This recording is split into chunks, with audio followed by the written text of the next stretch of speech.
Nawapa kwanza mjambo.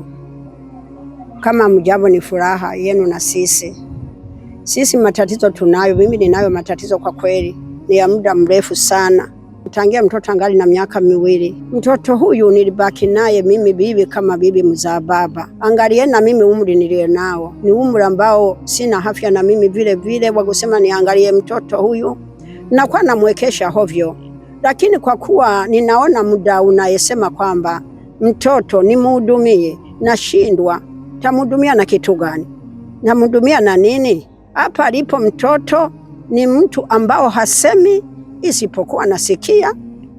Hasemi mtoto huyu ambao unapokuwa unaishi naye unataka ufunge zikaze. Mimi kama bibi anakuwa anajisaidia nguo zake, anajipakaza mwili wote mpaka inafika hatua na mimi nalia. Kwa kweli nalia kutwa mpaka mara 3 mara 4. Ikafika hatua watu wakanambia nimunyime chakula, ila siwezi kujisaidia. Mimi nitamunyimaje chakula? Sintapata dhambi? Acha kafe na njaa. Unaona, nikasema kama ingelikuwa wale watu wasiomheshimu Mungu, labda ningesema nichukue simu nimpe, lakini mimi namheshimu Mungu na serikali pia.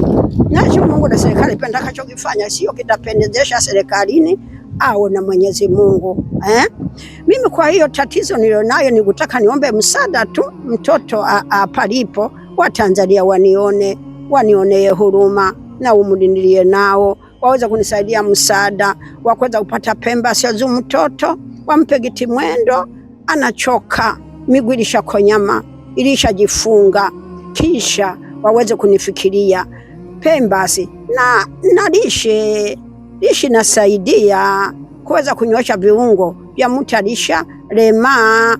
Mtoto hana godoro, inakuwaje sasa? Kwa hiyo mimi naona la kufikisha hapo na la uchungu wa mimi na mtoto wa mwanangu kuhusu na hali ya umri wangu.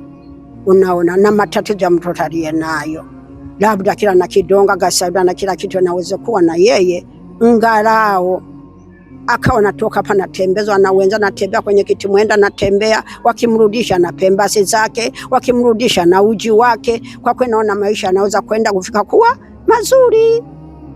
Inihurumie. 72 sisi wanawake kwa kweli ni watu tusiyejiweza, ni watu tumechoka, na mimi maradhi tele. Mimi mwenye hapa nilipo maradhi tele ya kuhudumia mtoto. Wanasemaga kwa misali mingine, utashika mwenye kutapika na wewe unahalisha.